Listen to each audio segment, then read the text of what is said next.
Hi everyone, and welcome to The Sleepy Scientist. I'm really happy you're here. Tonight, we're going to go on a calm and quiet trip to learn something amazing. So get comfy, take a deep breath, and let's enjoy this peaceful science story together. Before we start, tell me in the comments, where are you watching from and what time is it for you right now? If you like relaxing science videos, don't forget to tap the like button. Now let's begin. There was a time when the Earth wore no blue. The oceans moved, yes, and the sky arched above us like a great whispering ceiling. But the colour we now call sky blue, that soft, endless sweep that calms the eyes and opens the soul, it hadn't yet arrived. If you could have looked up in those early days, you might have seen a pale grey or a deep hazy white, the light of the sun muddied by particles, gases and secrets still waiting to settle. The ancient air was thick, heavy with volcanic breath and mineral dust, cloaking the world in a veil that dulled every edge of light. Blue, the colour of clarity and openness, needed something Earth hadn't yet learned to give: patience and the long work of oxygen. The atmosphere in those faraway eons was a strange soup of chemistry. Before plants, before the great forests of green, there were only tiny lives, microbes, clinging to stone and water, breathing out gases that slowly changed the sky. But even they could not paint it blue. Not yet. Blue needs scattering. It needs air so clean, so stable, that light itself can dance and break apart. Shorter waves bending more, reaching our eyes as that beloved, cooling hue. But this kind of light play cannot exist when the world is smothered in haze. And so, in that primeval chapter, blue was a dream the Earth hadn't dreamed. Instead, the palette was made of fire and ash, of molten reds and volcanic golds, of shadows rolling across barren ground. Even water looked different. Without the clear reflection of a blue sky, oceans mirrored only the darkness of space or the glow of lava. Rivers ran brown with soil, green with minerals, silver with the glint of strange life below the surface. The colour blue was not hidden. It was unborn. But we know this now only through clues. Ancient rocks hold records more delicate than ink, tiny bubbles of old air, faint mineral traces, pigment fossils clinging to ancient seabeds. They whisper to geologists, to chemists, to dreamers. They say, once the world had not yet learned to shimmer. And yet slowly the shimmer came, slowly Earth inhaled light differently. It was not a sudden act, not a dramatic turning of a switch, it was a soft becoming. It began with life, always with life. Tiny blue-green bacteria, not quite plants but almost, began the slow release of oxygen. With every breath, they painted a little more into the sky, changing the atmosphere molecule by molecule. And as the air shifted, so did the light.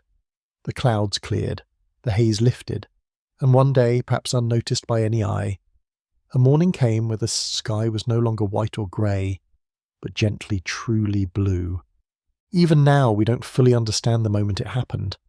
The Earth keeps her transformation slow like lullabies stretched across millennia. But scientists believe that between 2.4 and 2.0 billion years ago, during the Great Oxidation Event, the world began its quiet bloom into colour. And that bloom began not with rainbows, but with a single patient blue. You can imagine it if you try. A world waking up under a new colour. The first creatures who looked up and saw the sky not as shadow but as a window. The first waters to reflect that strange, soft brilliance. Blue came not with a bang but with a breath. A long, slow breath from the lungs of tiny lives, too small to see, too old to name, and still they changed the sky. Now, every time we look up and sigh at a summer sky, we are seeing their gift. A pigment made not of paint, but of light and time and air. A forgotten promise remembered each day at dawn. Let's drift deeper into the silence of that ancient sky, into a world still learning how to breathe. The Earth, young and unsettled, turned slowly beneath a sun that burned the same then as it does now, but its warmth met a world that did not yet know how to shine. Clouds were not shaped like the ones we see today. They were thick, weighty, soaked with chemicals. They did not float. They loomed. In the stillness between storms, the light filtered through like whispers through smoke. There was light, yes, but not the kind that made colours dance. Blue was still waiting in the wings of time. To understand how blue finally came, we must first understand the scattering of light. When sunlight enters our atmosphere, it hits molecules and bounces in all directions. This bouncing is called Rayleigh scattering, and it favours the smallest wavelengths, the blues and violets, but in a young world filled with dust and chaos. The scattering was overwhelmed. Particles were too large, too many. The sunlight was broken differently, painted in yellows, oranges, browns. There wasn't enough clean air for blue to sing. It was the smallest lives that changed everything. Cyanobacteria, ancient and tireless, began to appear across the shallow seas. They drifted like forgotten thoughts across the surface, each one turning light into life. In the process, they released oxygen, a waste to them, but a miracle to the planet. For millions of years they kept breathing, and slowly the sky changed. The oxygen cleared the haze, letting light in, and more importantly, letting it scatter. Now the light could play. The shorter waves, the blues, began to scatter wide and high. With the haze lifting, the sun's white glow was filtered, diffused and gently reshaped. The world for the first time wore a veil of colour it had never seen before. Blue was no longer a stranger, it became the face of the sky. This transformation did not stop at the heavens. With a blue sky came reflection, and with reflection, the oceans changed too. Water is not blue on its own, it borrows the sky's brilliance. Before, the seas were mirrors for a colourless sky. Now they reflected a new light. The first true blue ocean appeared not with a roar, but with a shimmer. And it must have been quiet, almost unnoticeable, but it was there. Even rocks responded to this change. Iron, once dissolved in the oceans, began to rust, oxygen binding to metal, sinking as red bands into the seafloor. These banded iron formations are still found in ancient stone, striped records of a world learning how to colour. The Earth's canvas was shifting, sky, sea, stone, all caught in a slow-motion bloom. But blue was rare in the life it touched. Most living things did not yet carry blue within them. Pigments like melanin, carotene, and chlorophyll ruled the palette. Greens, browns, and muted reds bloomed in early algae and simple plants. Blue, delicate and chemically tricky, remained a rare jewel. It is one of the hardest colours for life to produce, not just to reflect, but to create within skin or shell or wing. That's why even today, truly blue creatures are precious. The wings of a butterfly, the feathers of a jay, the shells of tropical beetles, these are not painted with blue pigment. They are structured to trick the light, bending it, shattering it, whispering it. Blue in nature is often an illusion, but the sky is no trick. Its blue is real, and it is vast. As Earth moved toward balance, its colours deepened. Weather patterns formed. Rain came and went. The air became not just breathable, but visible, a stage for sunrise and sunset, for the soft transitions of gold to lavender, peach to indigo. And within all of this, blue held its place. It became the colour of clarity, of coolness, of distance, the colour of forever. For ancient eyes, or if eyes had existed, this change would have been both subtle and profound. A soft deepening of the heavens, a change in the way shadows fell, a reflection in water that looked back not with silver, but with song. Blue became a part of the Earth's identity, woven through its atmosphere, its cycles, its dreams. But more than a colour, it became a signal, the presence of oxygen, the triumph of photosynthesis, the turning point between a world of rock and fire and one that could someday hold forests, oceans, creatures. Blue was a promise, not loud, not flashing, but persistent, a whisper of life carried by light. Now, when we see blue, we often forget its weight. We forget the millions of years it took to arrive. We look up and we think it has always been there. But the truth is, the sky's colour is a gift from the smallest lives, from patience, from the invisible weaving of air and light. It is a story written not in ink, but in scattering.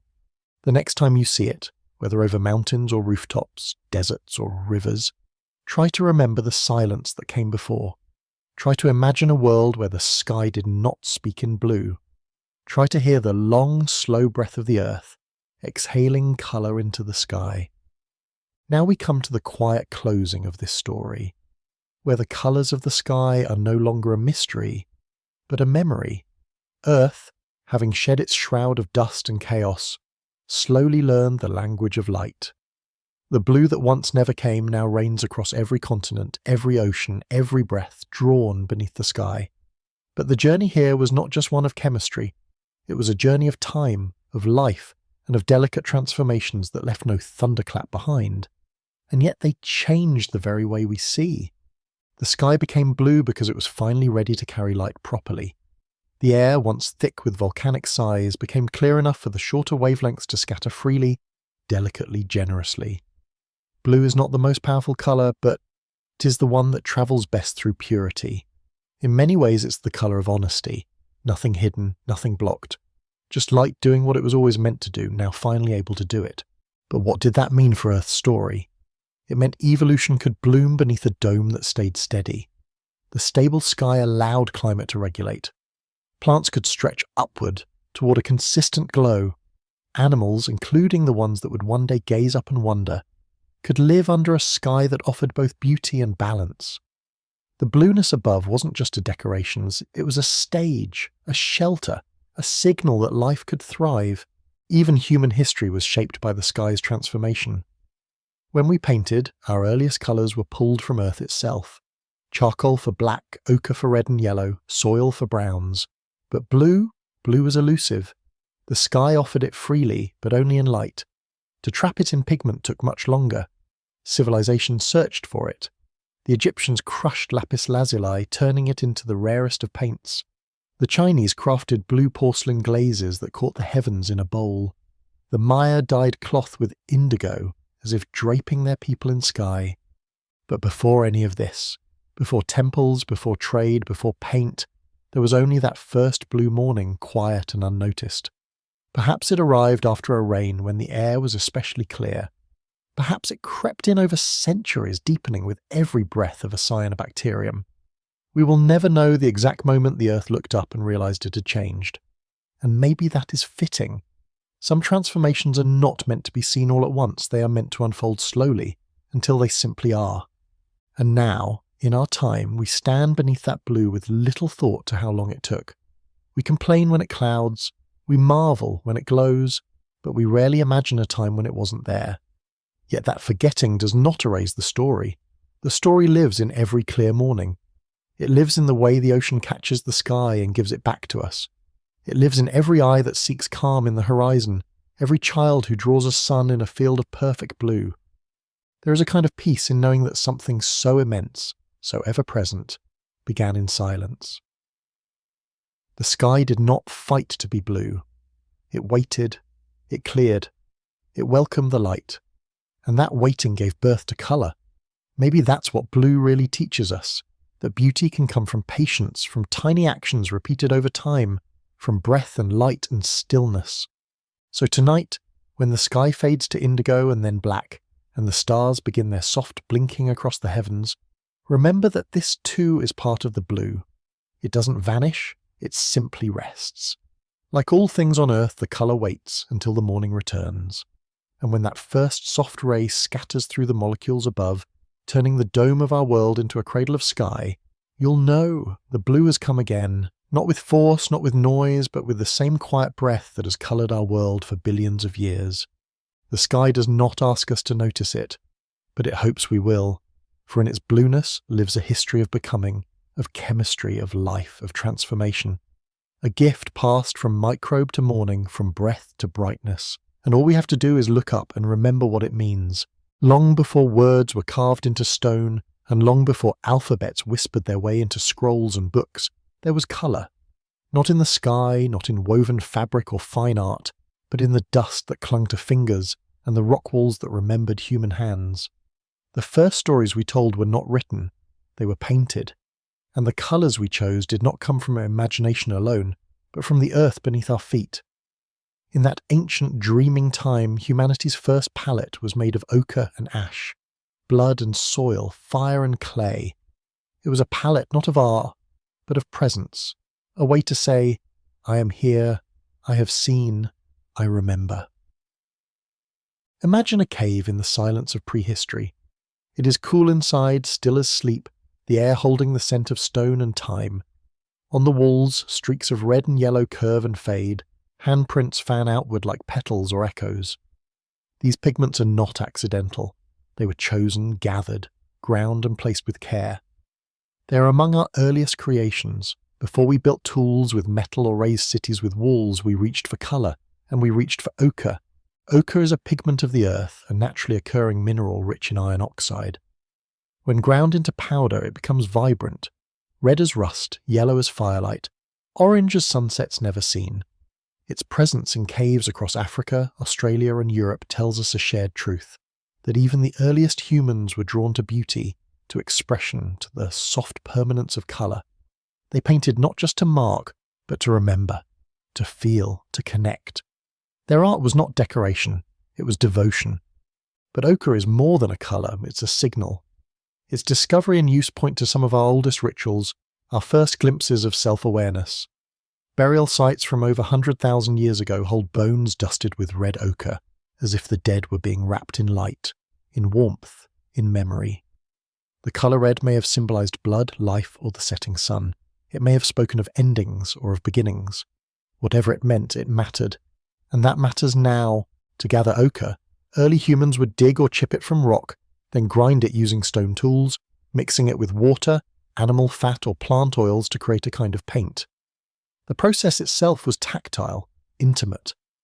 Hands stained with earth's colours, minds turning memory into motion. Some believe these pigments were also used on skin, on bodies moving through ritual or ceremony, the colour becoming part of the person, part of their moment. The past was painted not only on walls, but on the skin of those who walked it. The caves of Lascaux, Chauvet and Blombos hold more than art. They hold evidence of vision. The paintings there of animals, spirals, lines and silhouettes show movement, understanding, and the deep yearning to reach beyond the moment. The artists knew the animals they painted. They knew their shapes, their muscles, the way they ran or curled or breathed. And still they did not carve these creatures into weapons or tools, they painted them. Why? Because they saw them not just as food, but as wonder. Crimson and ochre became their language. With no written words, they used the minerals of earth to speak across centuries. When we look at those painted walls, we are not looking at art alone. We are looking at memory, suspended in rock, unchanged by time. We are seeing hands that once reached out not to grasp, but to give. The red they chose was the red of meaning. It could not be heard, but it could be felt. Even now archaeologists uncover traces of these pigments in places that surprise us, on grinding stones, on burial tools, on fragments of bone. Each discovery deepens the mystery, widens the connection. We did not invent the desire to make meaning. It was there from the beginning. It coloured our thoughts even before it coloured our world. And so, the story of human colour begins not with the rainbow, but with red dust. It begins in caves, in ceremony, in silence. It begins with ochre, soft, persistent, ancient. A colour that did not fade even when the hands that painted it turned to dust. And in that dust, the memory of crimson remains, waiting, glowing quietly beneath the skin of the earth. Let us move now from the caves and into the open breath of time, where ochre dust clung not just to stone walls but to the unfolding mind of early humans. The pigment, once merely part of the earth's crust, became something more, a medium of memory, a language older than speech. As humans wandered across continents, they carried ochre with them, cradled in leather pouches, tucked into woven bags, smeared on skin like a second soul. It was not just used where it was found, it was brought, it was traded, it was honoured. In this movement the colour itself became sacred, a whisper passed from hand to hand across centuries. We find it in burials, we find it in camps, we find it in ceremonial grounds that were more than homes. They were mirrors of thought, of grief, of wonder. In some graves the dead were carefully placed with red ochre surrounding their bones, covering skulls, painted across arms folded in eternal rest. This was not decoration. This was storytelling in silence. Perhaps the red marked the journey to another place. Perhaps it symbolised blood returning to the earth. Or perhaps it was simply comfort, a final gesture of love from the living to the gone. But ochre's journey was not limited to death. It lived in life. It was painted on faces before the hunt, a promise between hunter and prey. It was spread over bellies swollen with life, on limbs dancing in firelight, on children watching stars from open plains. It connected the people to the earth they walked. Its richness was more than visual, it was spiritual. It grounded them, it reminded them. Science now shows us the care with which early humans treated these pigments. In Blombos Cave, pieces of ochre were etched with geometric marks, suggesting not just use but intention. People didn't merely grind it, they shaped it, perhaps recording meaning in line and edge. These etched stones may be among the earliest signs of symbolic thinking, the first evidence of minds reaching inward and outward at once. In ochre, humans found not just colour but a doorway, one that led into memory, ritual, and maybe even the beginnings of belief. And yet the earth never gave up its colours easily. Ochre had to be worked, broken, refined. It took time, it required knowledge, how hot the fire should burn, how to blend it with fats or binders, how to store it so that it would last. These were not accidental skills. They were passed down, elder to child, hand to hand, moment to moment. In these acts of transfer, the pigment became more than matter. It became tradition. The act of painting, of taking colour and pressing it to stone or skin, became a moment of stillness in a world of survival. It required pause, it required reflection, and this may be why it mattered so deeply. In the red dust, people found a space to say something that words could not yet carry. They could name their grief, they could mark their joy, they could declare presence, and in doing so they created the first archives of human emotion. Imagine the person who first pressed a red palm against the wall of a cave, not as an artist, not as a prophet, but as a person. They might have had no word for self, no mirror for their face, and yet in that act, the outline of a hand, they left something behind. A claim, a question, a presence. That mark says, even now, I was here, I touched this world. And we, looking back through time, touch them in return. Ochre's chemistry is humble, iron oxide mixed with clay or sand. It does not shine like gold, nor does it shimmer like mica, and yet it endures. More than any jewel, more than bone or wood, it holds fast. Its colour stays even after millennia, and that is part of its power. It lasts. In a world of impermanence, ochre became permanence, a soft, glowing defiance of time. As human populations grew and migrated, the palette widened. But ochre remained at the core, even in places where brighter minerals were discovered, where blue and green and white were carved from Earth's crust. It was red that held meaning. The red of blood, of clay, of sunset and ember. The red of the Earth's breath. It was a colour that both warned and warmed, and in it humans found something that felt like home. Some scholars believe that ochre was not just practical but symbolic. It may have represented fertility, protection, even magic. The application of pigment may have been a form of medicine, spiritual or literal, or protecting the body from harm, the soul from wandering, the mind from forgetting. The layers of meaning are deep and they remain partially hidden, like the pigment itself buried in rock. But what is clear is this: colour mattered. Even before writing, before counting, before kings and cities, it mattered. And so the earth, in her quiet generosity, offered us the gift of red, and we, in our soft awakening, knew it mattered. We pressed it to stone, we wore it on skin, we cradled it with the dead and celebrated with the living. In ochre, we did not just see, we remembered, we connected, we became more than bodies, we became makers of meaning. Colour was never luxury, it was language, and the first words we ever wrote were not spoken, not etched, but painted, in red dust, glowing gently in the firelight of a world just beginning to dream. Now we come to the gentle close of this ancient story, not with a final brushstroke, but with a quiet reflection on what it meant for early humans to touch the earth and leave behind not just tools, not just shelters, but colours. Ochre, that soft and stubborn red, lives on not just in the caves we visit, but in the way we still reach for colour when words fail. In grief we light candles, in joy we toss flower petals, in remembrance we paint. These instincts are not new, they are echoes of something older than memory, deeper than language. Even as the world changed, as agriculture took root, as tools grew sharper, as stories began to form in spoken rhythm, the use of pigment continued, from the dry caves of Namibia to the riverbanks of the Amazon. People turned to the earth for colour.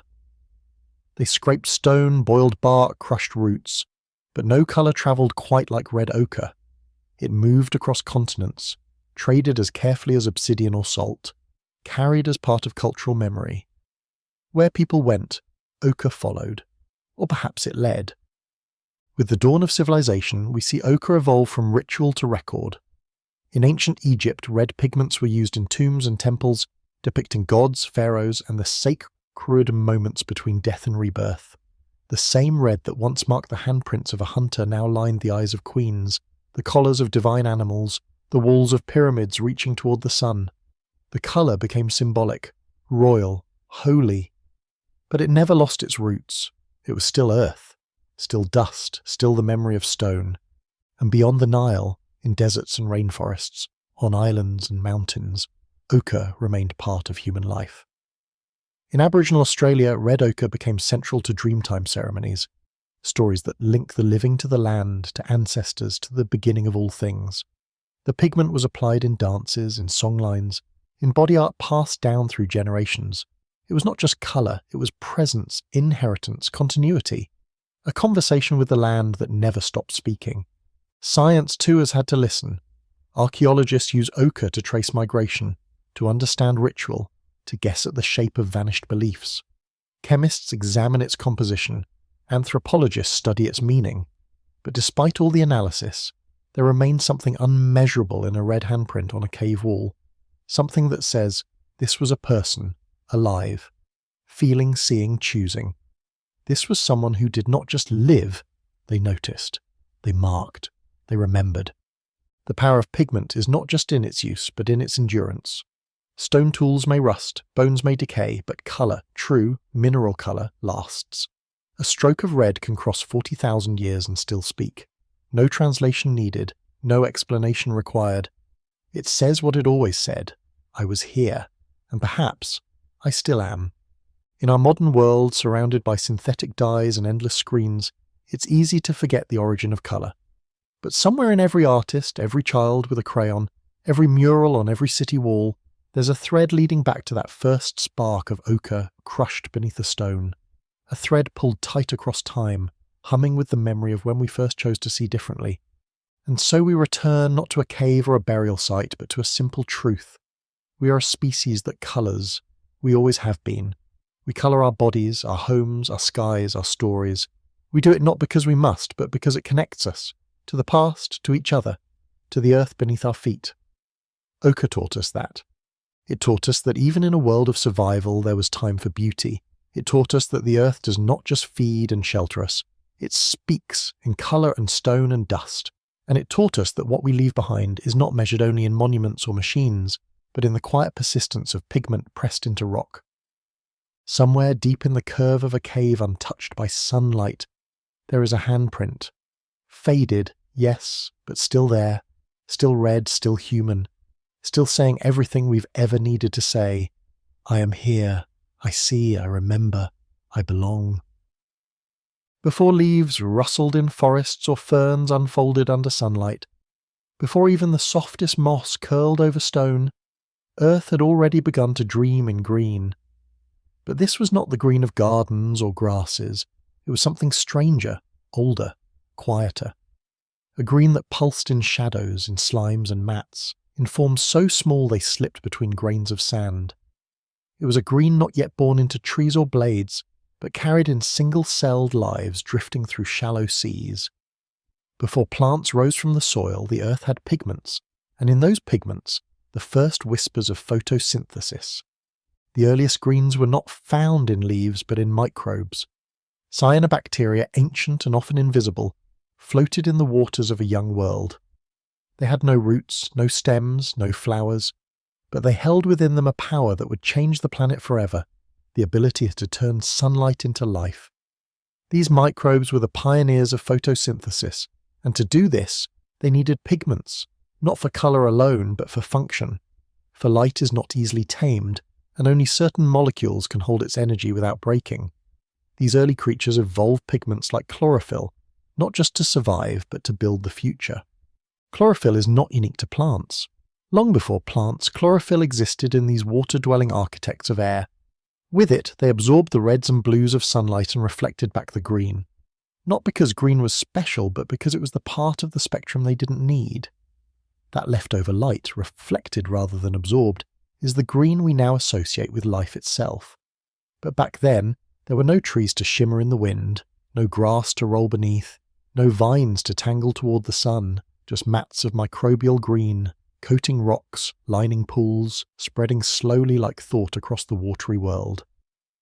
These microbial colonies, called stromatolites, were not just survivors, they were builders.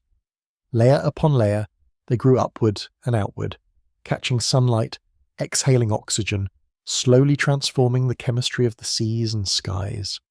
Stromatolites still exist today, rare and fragile in places like Shark Bay in Australia. But in ancient times, they were everywhere. Tiny lungs for a planet that hadn't yet learned to breathe. The green they carried was not decorative, it was elemental. These pigments allowed the earliest ecosystems to emerge. They fed others. They shaped the carbon cycle. They built the scaffolding for all that would come later. Forests, fields, flowers. In the pigments of those early microbes lived the future of every leaf. But they were not alone. Other microbes evolved other pigments. Carotenoids, for instance, orange, yellow and red, helped protect against too much light, too much heat, too much oxygen. Phycobilins, pigments unique to some algae and cyanobacteria, absorbed light that chlorophyll could not. Together, these colours didn't just make the waters beautiful, they made life more adaptable, more resilient, more able to thrive where light was strange or scarce. In a way, Earth's first colours were tools, forged in cells, sharpened by evolution, wielded in silence. It is strange to think that green, the colour we now associate with forests and renewal, began not with roots or leaves, but with slimy films on stone.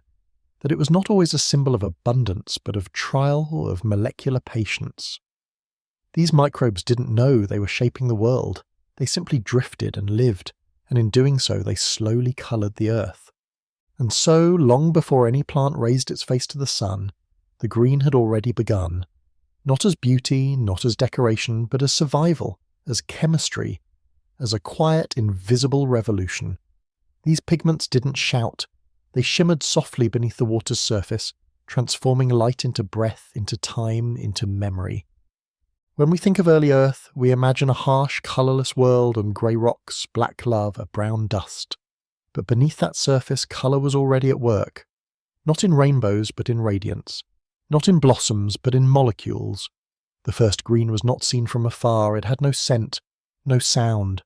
But it was there, absorbing, reflecting, enduring. That is the quiet secret of green. It does not begin with beauty. It begins with function. It begins with survival. It begins before the leaf. Let us now descend deeper into the primeval waters where Earth's first pigments stirred beneath the sun. The oceans were not yet blue in the way we know them now. They shimmered with the minerals of a young planet rich in iron, sulphur and silence. Within their shallows and depths, invisible to any eye that had not yet evolved, ancient microbes drifted and clung to surfaces, harvesting sunlight with molecular tools more elegant than any sculpture, more precise than any machine. These tools were pigments, not painted, but lived. Their purpose was survival, but in their existence they coloured the foundations of life. These pigments were not chosen for beauty. Life does not evolve for aesthetics. Chlorophyll, carotenoids and phycobilins were shaped by need, the need to capture light, avoid damage and store energy. Chlorophyll A, for example, absorbs red and blue light, those wavelengths rich in energy, and reflects green. Chlorophyll B evolved late, tuning the spectrum further, improving efficiency. Phycocyanin and phycoerythrin, brilliant blue and red pigments, helped cyanobacteria thrive in dimmer waters, capturing the wavelengths that chlorophyll could not reach. Each pigment played a role, a verse in the early symphony of photosynthesis. Together, these pigments formed a kind of molecular language. They allowed early life to read sunlight, to divide its energy, to store it in bonds that would build everything from sugars to cells. The dance of photons through these ancient molecules set the rhythm for all that followed. Metabolism, growth, evolution, all rooted in the ability to catch light and hold it gently. Over time, the seas filled with more of these photosynthetic lives. As they flourished, they breathed out oxygen. not in great bursts, but in soft exhales that slowly altered the chemistry of Earth's atmosphere. This was the Great Oxidation Event, a transformation so quiet and slow though that it unfolded over hundreds of millions of years. Yet it changed everything. The iron-rich oceans began to rust, the skies began to clear, and the world began to shimmer in new ways. But this oxygen, born of green, was not a gift for all. For many early microbes it was poison. They had evolved in an anoxic world, and the rising tide of O2 pushed them into corners, deep seas, sealed mud, the edges of life. Others adapted, using new pigments to manage the threat. Carotenoids, for example, protected cells from oxidative damage. These yellow and orange molecules became shields, absorbing harmful light and stabilizing free radicals. Once again, colour became more than vision. It became protection, strategy, resilience. The variety of pigments also allowed life to spread into new environments. Some microbes colonized the upper ocean, basking in strong light. Others lived in deeper waters, where only filtered light remained. Pigments tuned to specific wavelengths gave each species a niche, a place to survive and grow. Life was not uniform. It was radiant in its diversity, even before eyes existed to see it. In these early biospheres, pigments worked together like instruments in an unseen orchestra. Chlorophyll gathered light, carotenoids balanced and buffered, phycobilins extended the reach, and all the while sugars were built, cells divided, and the Earth slowly turned toward complexity. These were not yet ecosystems as we think of them. There were no predators, no flowers, no wings in flight, but there was cooperation, competition, persistence. Colour became currency in this molecular economy. The ability to use light meant the difference between thriving and vanishing. And yet, for all this silent progress, green was still a quiet colour. There were no meadows, no leaves rustling in wind. The pigments were hidden within mats and films, layered into stromatolites, brushed across the seafloor. You could not walk through them, you could not smell their growth, but they were working hour by hour, changing the planet. Fossils from these times are not bones or branches, they're chemical signatures. Ancient rocks contain traces of chlorophyll derivatives. Layers of iron-rich stone tell us when oxygen began to rise. Even the colours of ancient sediments whisper stories of photosynthetic bloom and decline. Earth remembers its early greens not in shape but in signal, in the quiet fingerprints of ancient pigments. It is humbling to realise that the colour green, now so associated with abundance and life, began as a functional choice, a molecular accident refined by time into necessity. And yet from that necessity came a transformation beyond measure. Because of these pigments, oxygen filled the air. Because of these pigments, the ozone layer formed, shielding Earth from radiation. Because of these pigments, more complex life could rise, cells with nuclei, organisms with structure, eventually even creatures that could move and think and wonder. We owe our breath to this ancient palette. Every inhalation carries the legacy of microbes who learned to catch light. And within that breath is green, not in pigment, but in origin. The green of chlorophyll, billions of years old, still hums inside every leaf, every algae bloom, every blade of grass. It is a continuity of purpose, a memory that lives in the lungs of the earth. So when we walk through forests or watch moss bloom on stone, we are not seeing something new. We are witnessing an ancient idea, reimagined by time and form. The green of plants is not just colour, it is inheritance. It is the echo of a world that learned to feed itself on sunlight. It is the pigment of beginning. And now, as we near the end of this quiet tale, we find ourselves on the threshold of a moment so soft it might have passed unnoticed, the moment when green stepped from the water and touched the land. It began, as most great changes do, not with grandeur, but with simplicity. Tiny photosynthetic cells, perhaps floating near the edge of a tidal pool, found themselves stranded for a moment too long. The water receded, and they clung to wet stone, to mud, to promise. They did not wither, they held on, and in that holding on the world began to change again. These microbes, these ancestors of algae and plants, carried their pigments with them like lanterns. They captured sunlight, just as their ancestors had in the seas. But now the light was stronger, the air drier, the challenges different. Still they endured. Green did not run from land, it crept forward. Slowly, Cautiously, patiently, it thickened into mats, stretched into filaments, found ways to store water, to shield itself from sun. It did not bloom overnight. It persisted. Over millions of years, these early forms gave rise to liverworts, mosses, and the ancestors of all leafy life. Their structures became more complex, roots whispered into the ground, stems rose toward the light, leaves unfolded like promises, and through it all chlorophyll remained. The same pigment that coloured the oceans now painted the hills, the green that had once floated unseen now shimmered across landscapes, but something remained of its origins. The way chlorophyll reflects green and absorbs red and blue is still rooted in its ancient function. The way plants lean toward light, the way leaves flutter to catch it just right, all of it echoes those first microbial strategies. Evolution did not erase the past. It layered it. It carried it forward. The forests of today carry within them the chemical memory of Earth's first greens.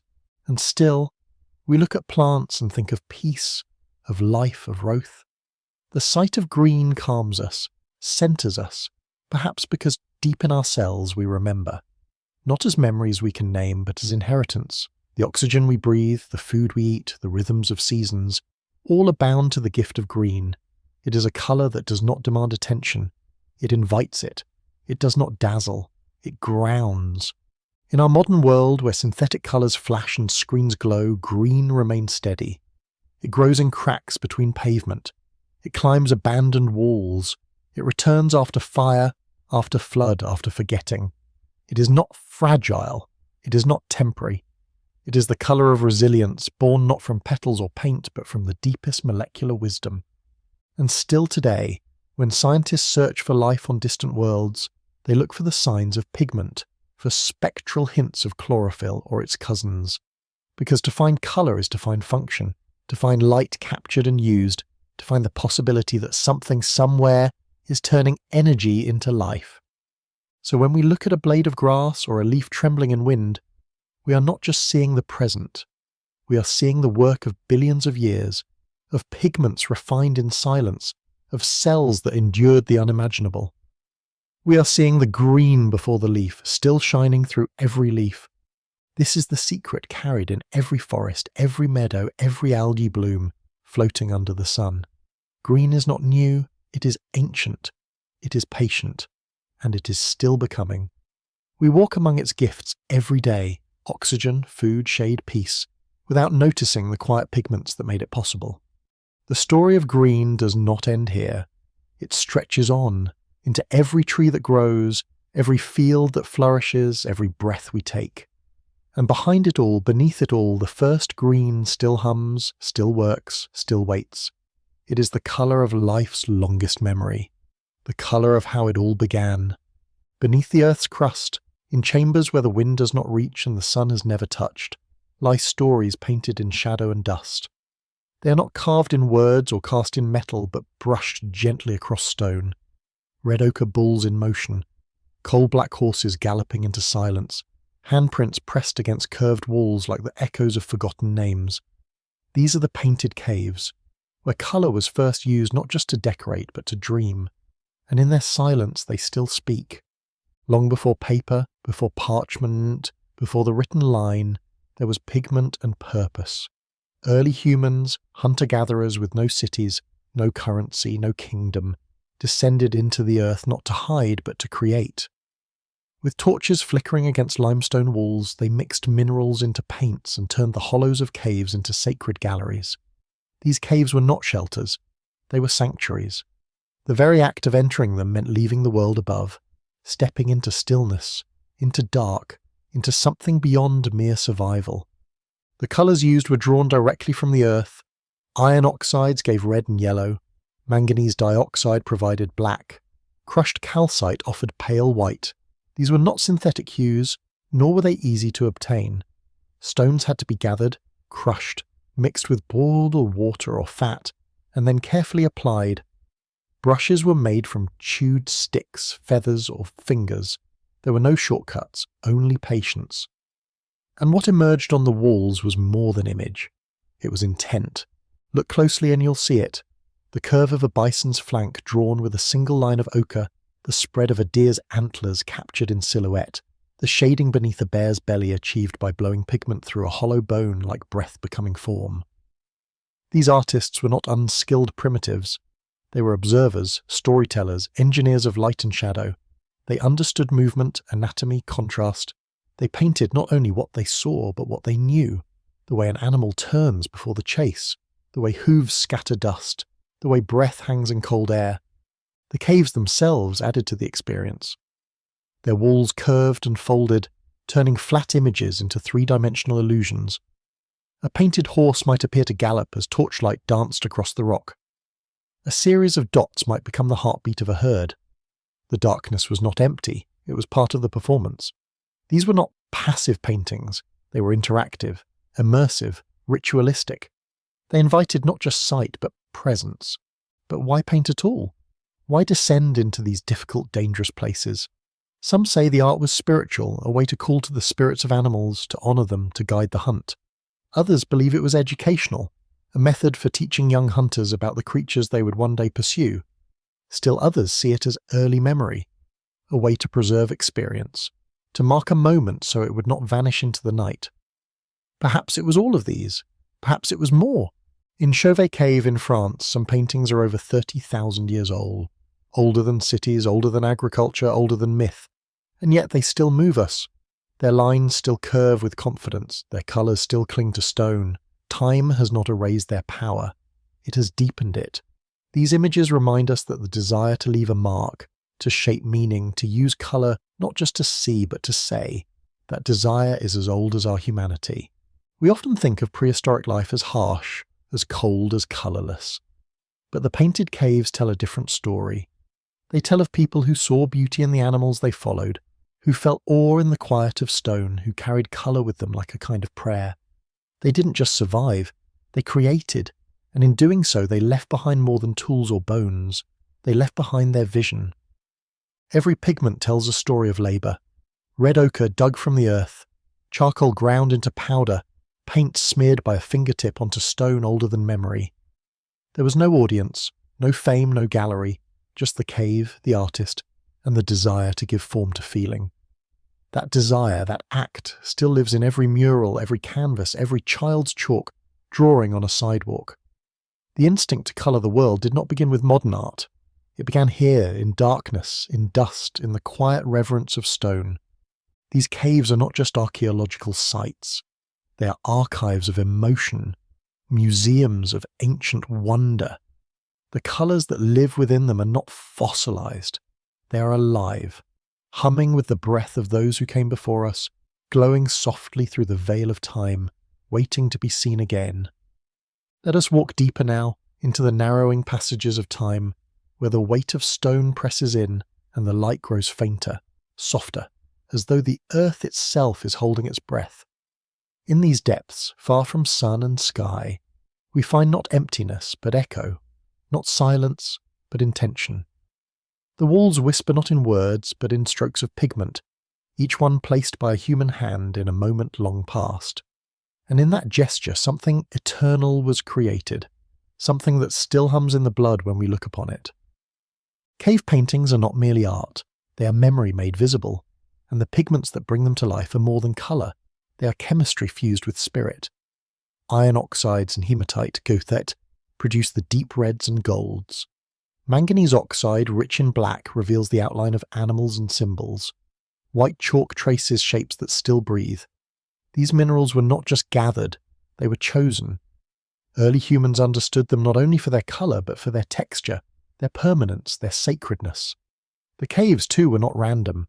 The artists ventured far into the earth, sometimes crawling for hours, to find the perfect wall, the perfect curve of stone that matched the curve of a horn, the bend of a back, the fall of a shadow. And the shadows mattered. Light in the caves was never constant. It flickered from fat-burning lamps, from torches made of twisted plant stalks. As it moved, it animated the art. Horses galloped, bison breathed, hands reached. In this play of flame and pigment, the caves became the first theatres, the first rituals of vision. The painters may have danced as they painted, their chants echoing off walls, their bodies swaying with the brush. Creation was not separate from movement. It was fused. In some places, we find layers of images, as though the same wall was painted again and again, each generation adding its own story to the surface, each voice echoing with respect and remembrance. This layering is not chaos, it is chorus, a symphony of pigment across time, and in that the caves become something more than memory. They become continuity. Among the animals, we also find symbols, dots, spirals, hand stencils. These shapes resist full translation. Some may be maps or records of hunts. Others may be markers of sacred spaces, signs of identity, or even early calendars.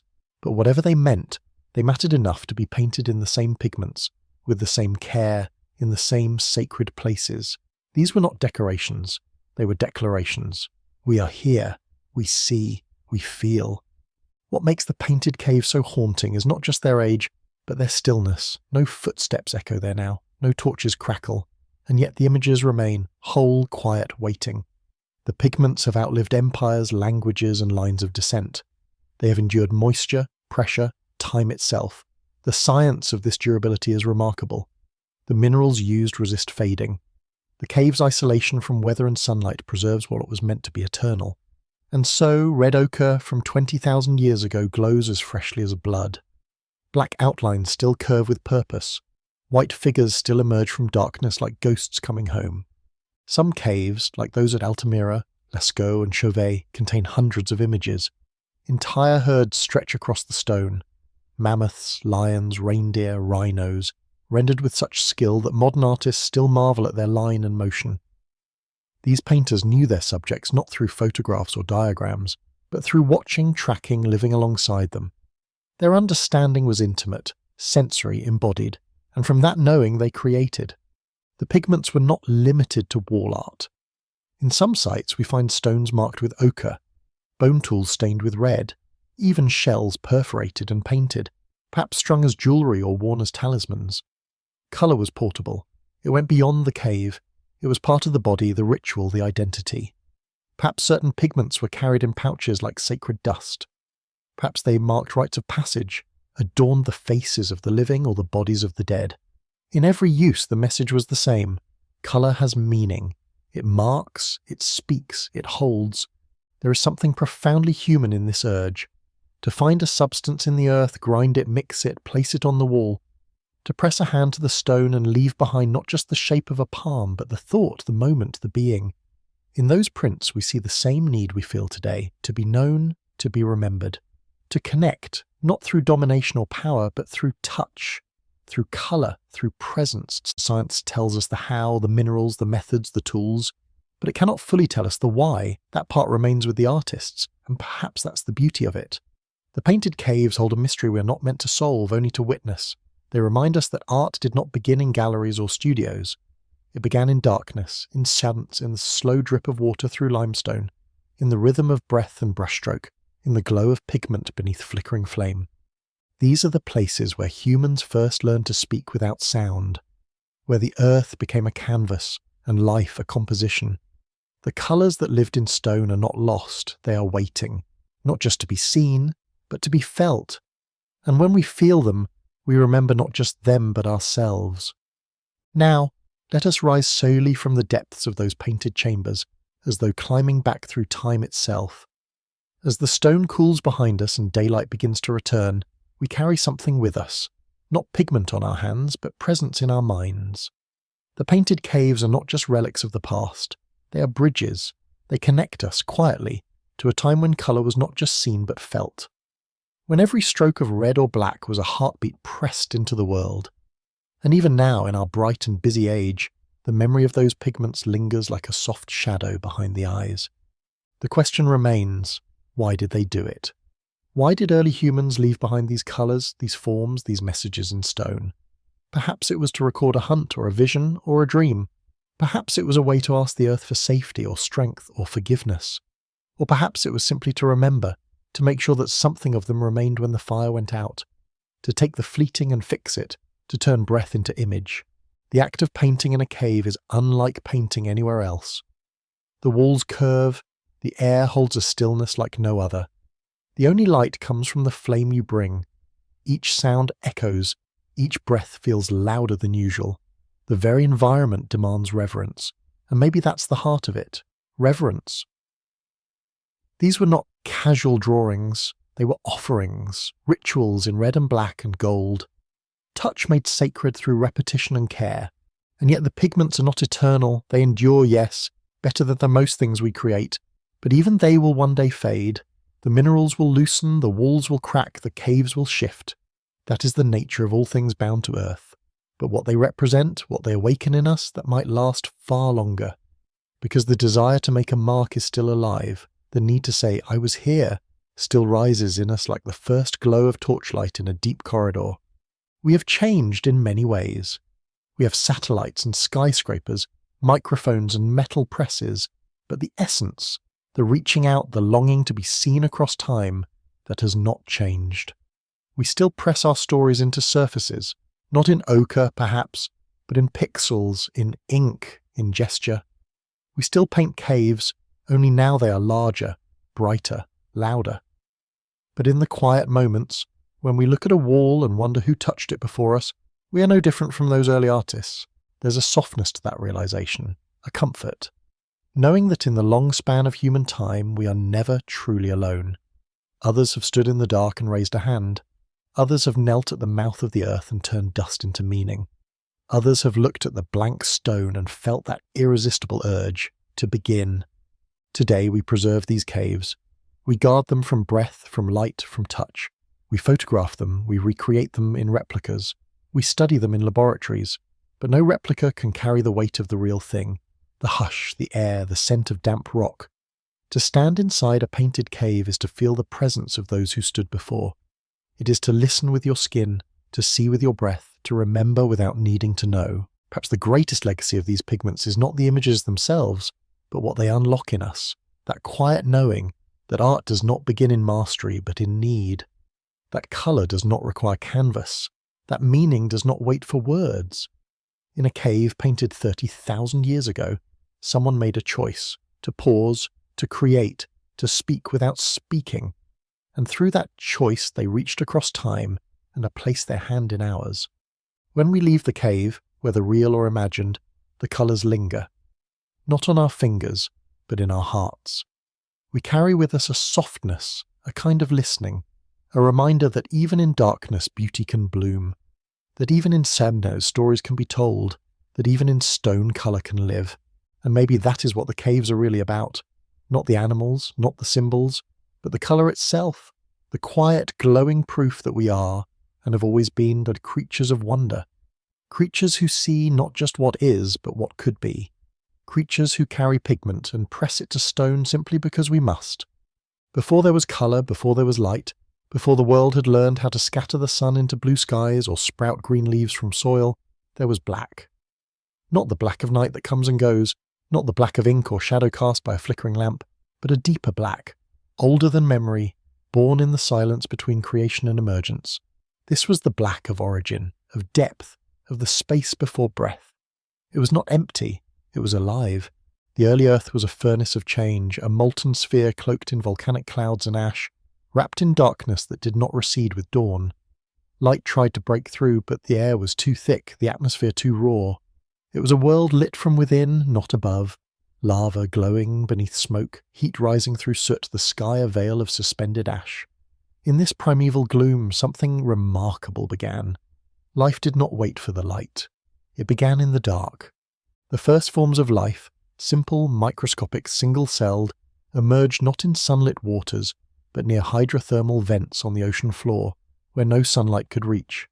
There, in the black depths, surrounded by boiling minerals and chemical whispers, life began to breathe. Not with lungs or gills, but with molecules tuned to the strange alchemy of Earth's interior. And as they moved, fed and divided, they left behind the first biological shadows, faint traces of carbon, the breath of blackness made visible. This carbon was not just residue, it was a signature. Life writes itself in carbon, its structures, its patterns, its memory. And when that carbon is left behind, it darkens the rock, it settles in stone. These earliest biological marks were not colourful, they were black. They were the stains of living things, the fingerprints of a world just beginning to pulse with intention. And in these stains, the earth began to remember. Black became the first pigment of life. It clung to fossils, it seeped into clay. It formed the delicate outlines of vanished bodies. In time, humans would grind charcoal and manganese to draw on cave walls. But long before that, life itself was drawing, not with vision, but with survival. The black rings left around microbial colonies, the darkened shells of early plankton, the soot-like streaks from the ancient decomposers. These were not designed to be seen, but they remained. Even the stars began in black. The universe itself was once only darkness, stretched in every direction, until something ruptured, a burst of light, a spreading of time. And yet most of the universe remains black. Space is not painted, it is shadowed. And from that darkness, planets emerged, and from one planet, life, and from life, memory. The black that we so often associate with endings was, in truth, the very beginning. On Earth, black is the mark left when life is reduced to its essence. When plants decay, when forests burn, when bodies return to dust, they become darker, not brighter. Black absorbs, it holds, it gathers heat, memory, time. In the first soils where microbes bloomed, in the deepest sediments of ancient oceans, black was the backdrop against which life unfolded. Not a void, but a canvas. And even today, when scientists search for the oldest traces of life, they look for black, carbon-rich bands in ancient rocks, the soot of early metabolism, the dark sheen of stromatolites pressed flat by time. Black tells us where life was. It holds the shape of what has vanished. There is something profound in this, that life began in darkness and left behind a darkness of its own, that before we painted with colour, the earth painted with shadow, that black is not merely absence, but presence, of breath, of memory, of time. In this way, black was the first colour to carry meaning. It did not decorate, it marked. It was the whisper that said, something moved here, something lived here, something changed the world just enough to leave a trace, and that trace, though small, endured. So while the earth was still learning how to shine, black was already telling stories. Soft stories of first breath, first decay, first becoming. It was not the colour of death, it was the colour of beginning. Let us drift now into the deeper folds of that shadowed time. The age when black was not feared but revered. When pigment was not painted but lived. In that ancient world, black did not mean emptiness.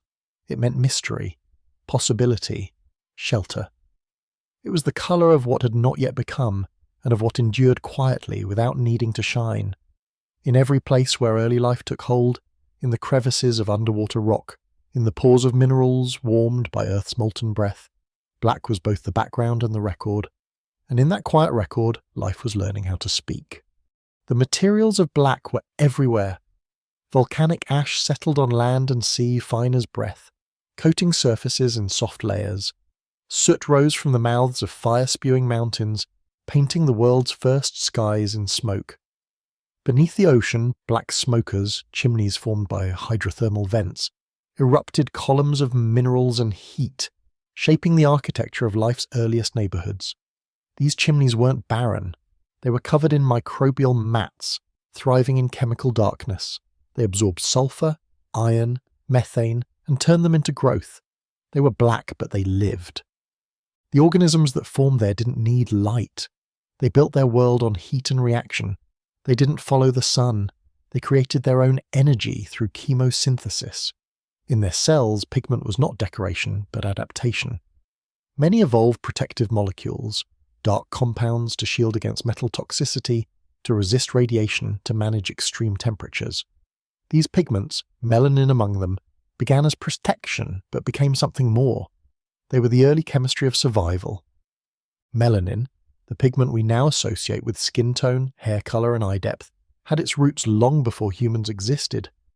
In fungi, in bacteria, in the armoured shells of spores, melanin absorbed harmful radiation, bound heavy metals, and even stabilised proteins. It was a multi-tool in a world of hazard. And it was black, always quiet, always working in the background. Even the Earth's earliest fossils speak in black.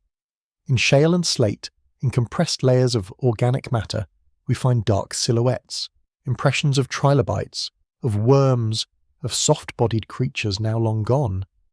These fossils are often preserved in carbon films, thin sheets of black left behind when everything else was stripped away. These are not bones or shells, they are stains, ghosts, breath made visible by time, and in their darkness, there is clarity. But black wasn't only present in biology, it formed the emotional terrain of the early human mind as well. As our ancestors began to understand fire, night, shadow, they began to associate black with both danger and depth. It was the place predators hid, but also the place dreams formed. It was the night sky, unlit except by stars, that first called the human imagination upward.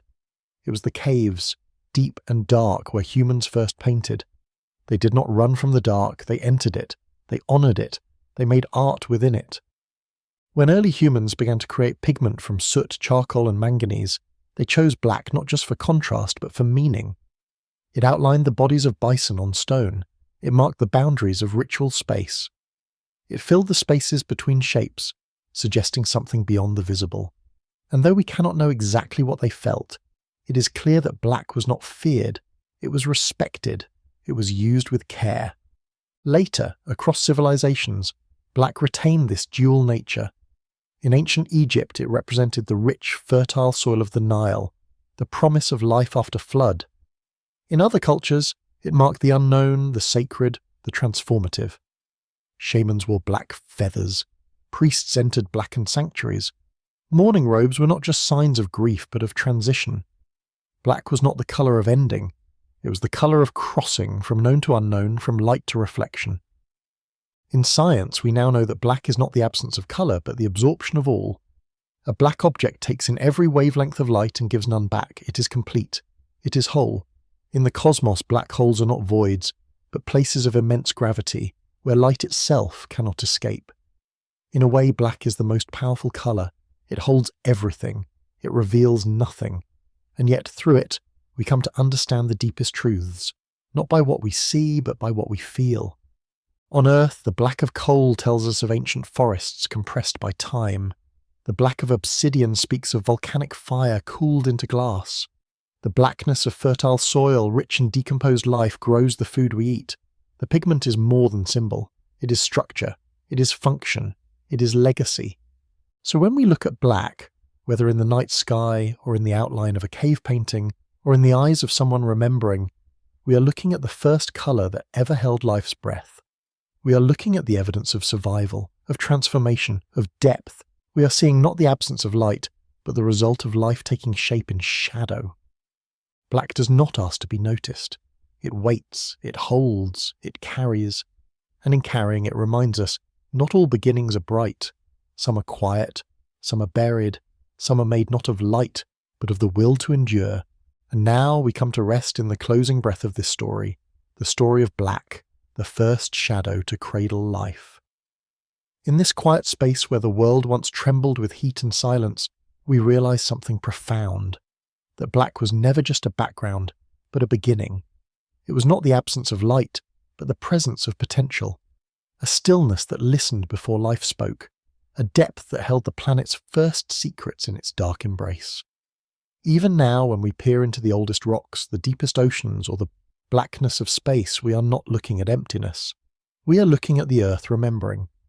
Throughout time, black has stayed close to the core of things. In pigment, it outlines what we long to define. In memory, it marks what we struggle to let go. In space, it stretches farther than we can follow. The first humans may not have understood these truths in the language we use today, but they felt them. They knelt beside fires, watching shadows flicker on the walls. They walked beneath moonless skies, naming the stars that pierced the black. And when they pressed their hands to cave walls, they chose charcoal and soot to mark their presence. In black, they whispered across time.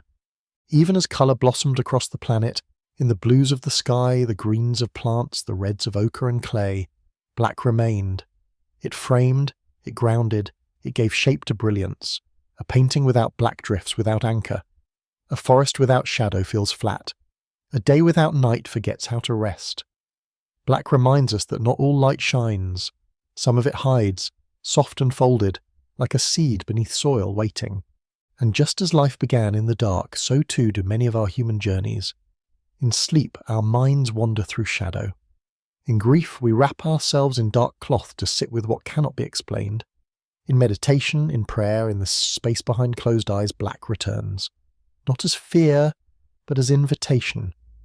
The dark asks us to listen more carefully, to feel, to imagine, to remember. The science of black continues to evolve just as the pigment did. We now study black in the cosmos, in physics, in biology. We understand how melanin protects the skin, how black holes bend space and time, how carbon forms the lattice of life. But alongside this knowledge, we carry something older, a reverence for the unknown.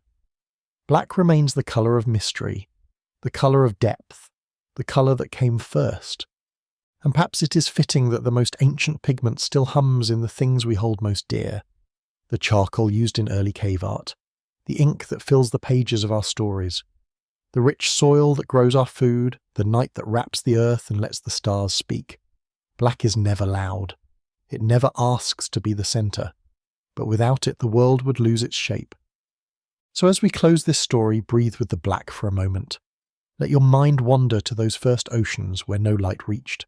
Let yourself imagine the heat of a vent, the shimmer of unseen microbes building the first bridges between chemistry and life.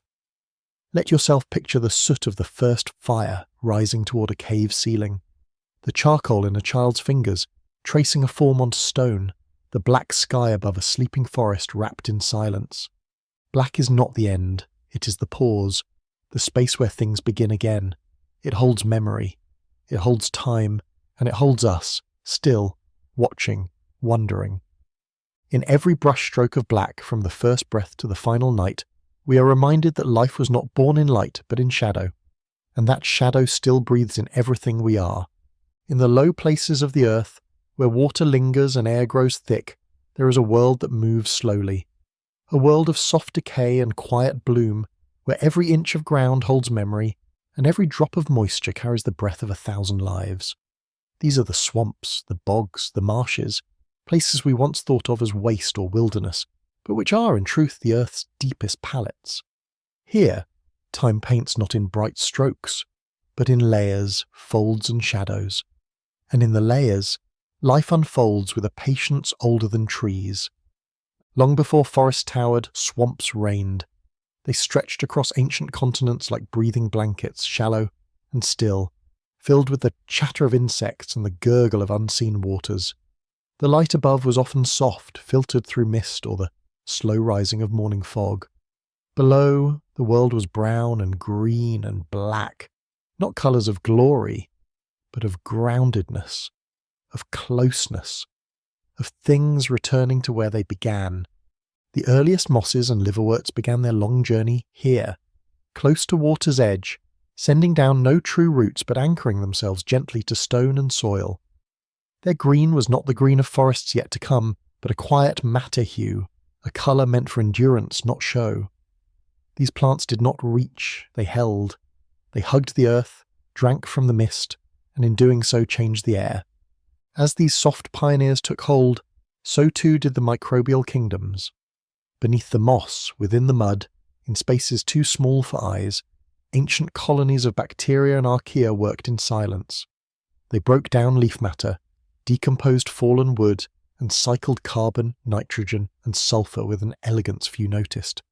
Their bodies stained the soil with pigment, dark from humic acids, yellow from sulphur, green from photosynthetic species blooming just below the surface of still water. In these tiny pigments, earth painted with a brush made of breath and time. Peat began to form, the slow accumulation of dead plant matter that did not rot completely. In most places, when things die, they vanish. But in swamps, death lingers. The water is low in oxygen, and so decomposition halts halfway. Instead of disappearing, the moss becomes part of the ground. Layer after layer, season after season, a century in a foot of soil, 1,000 years in a metre of peat. Time slowed, thickened, folded into itself, and the colours changed too. As peat deepened, it turned black and brown and wine-dark red. Ancient bogs began to hold secrets, seeds from vanished plants, pollen from lost summers, the bodies of birds and insects so perfectly preserved they still seem to breathe. In northern lands, even humans were caught by these swamps.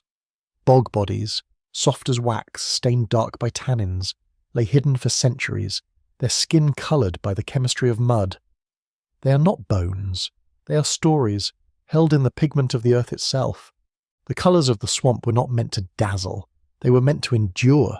In the stillness of waterlogged lands, even light behaves differently. It bends, it slows, and in that slowing strange colours bloom.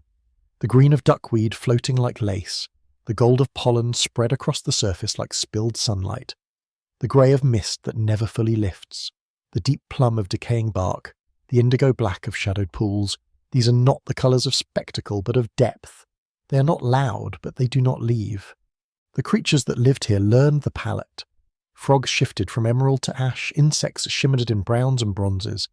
Birds wore feathers of rust and moss and coal. Everything matched the ground, the water, the sky above. It was not camouflage alone, it was harmony. Evolution does not just favour survival, it favours belonging. And in the swamp, to belong is to blend. But blending does not mean vanishing. The pigments of the swamp leave traces, in feathers dropped, in leaves curled into spirals, in trails of bubbles rising from the muck. Even now, scientists extract ancient DNA from peat cores, reading the history of ecosystems written in molecules. The layers tell us which plants bloomed when, which pollens drifted across the wind, which fires blackened the horizon. The swamp remembers everything. To walk through a swamp is to step across centuries. Your foot sinks not just into mud, but into time. The smell, damp, sweet, earthy, is the breath of things long gone. The colour of the water reflects more than the sky. It reflects what it has carried, what it has held. Every drop is a mixture of now and then, and so the swamp does not boast of its palate. It offers it gently, it holds it close to the ground, in the moss, in the microbes, in the memory of mud. It paints not in moments but in ages, not with flash, but with faith. Its pigments are the pigments of presence, of things that last, not because they shine, but because they stay. Let us now move beneath the surface of the swamp, into the realm where roots and rot meet, where time is held not in seconds, but in layers of colour and chemistry. Here, beneath the lilies and reeds, the swamp's truest language is spoken, not in sound, but in transformation. Nothing dies without becoming. Nothing fades without first staining the earth. In the still waters and saturated soil, Earth's most subtle artists go to work, bacteria, fungi, and time itself. They turn leaf to loam, bark to silk, bone to whisper, and in every transformation a pigment is born. One of the swamp's quiet miracles is its ability to preserve. Most ecosystems rush toward change. Things grow, bloom, die, and vanish in a churn of sun and scavengers. But in the swamp the air is thick and the oxygen low. Decomposition is slowed, even paused. What should have vanished lingers, and in that lingering colour has time to deepen. The green of mosses becomes olive, then brown, then black. The yellow of pollen settles into golden silt. The red of decaying leaves bleeds into the soil like memory. The swamp does not forget what it has held. The pigments here are not just accidents. They are tools shaped by the needs of survival. Take sphagnum moss, the quiet monarch of many bogs. Its cells release acids into the surrounding water, making the bog both more acidic and less hospitable to decay. These acids preserve the things that fall into them, seeds, wood, even flesh, but they also colour the water a deep reddish brown, like tea steeped too long. It's not just pigmentement, it's chemistry, history, intent. Other microbes join this transformation. Certain bacteria feed on iron, leaving orange slicks on the surface of slow-moving water. Others feed on sulphur, releasing the soft, rotten scent of ancient life and staining the ground a sickly yellow-white. Fungi break down lignin, the molecule that gives wood its strength, leaving behind soft pulp and dark humic compounds. Each of these organisms leaves a mark. Each colour tells us stories, not just of decay, but of participation. Nothing is wasted, nothing is idle. Over time, these pigments build up into layers. A single square foot of peat may contain 1,000 years of stories, wet, compressed, and alive with information. Scientists now study these layers like books, peeling back time with every centimetre. They test the ratios of pollen, the density of fibres, the concentration of ancient charcoal. And in doing so, they reconstruct lost worlds. Forests that once surrounded the bog, fires that raged and faded, insects that once buzzed through vanished summers. The swamp is not only a painter, it is a historian.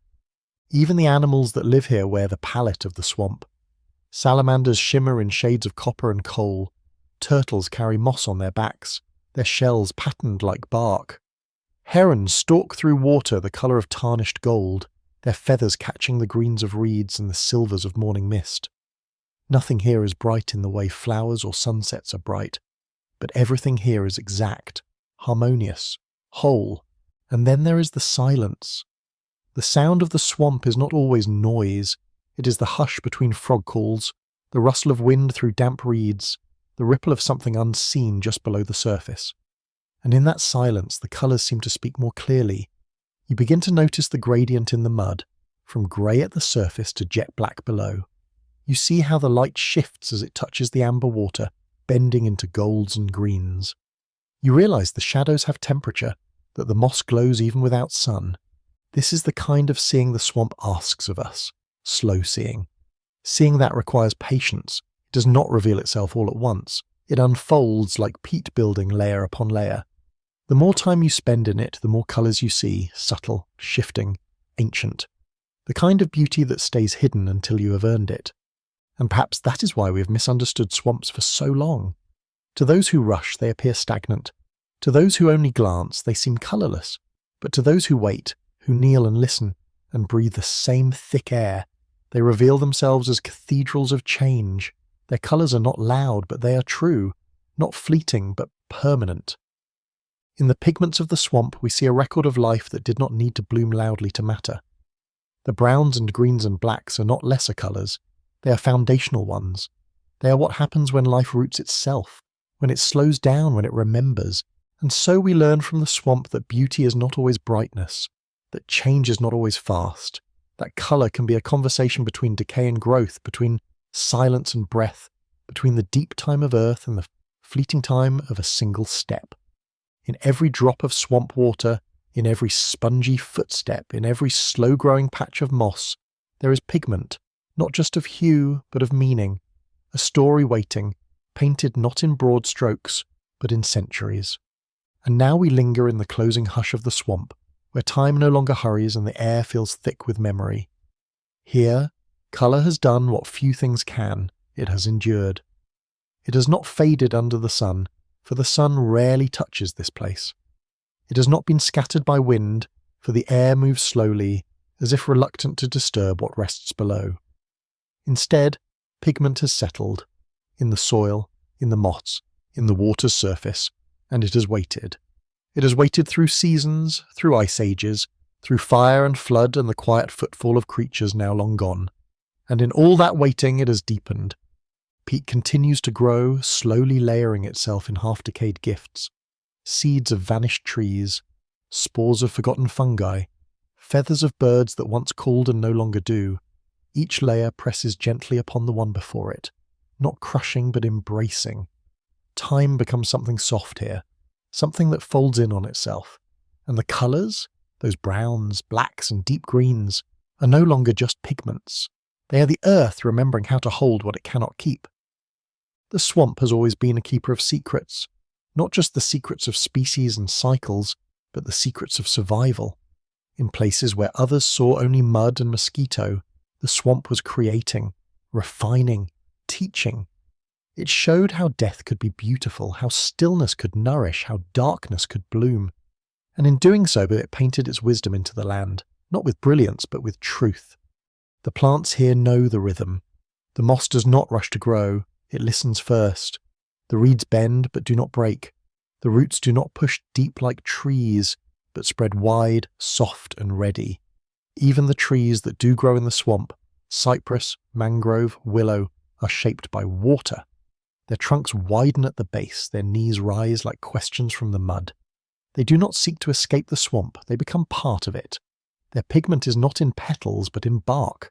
Not in bloom, but in persistence. And then there are the creatures, quiet ones, watchful ones. The frog resting half submerged in a pool the colour of old tea. The dragonfly, its wings tinted copper and catching the last light of the day. The heron, still as stone, its long neck curved like a brushstroke. They do not see the swamp as dangerous. They do not call it ugly. They move through it as if it is home, as if they are the pigment and the swamp the canvas. For all its charmness, the swamp is not empty.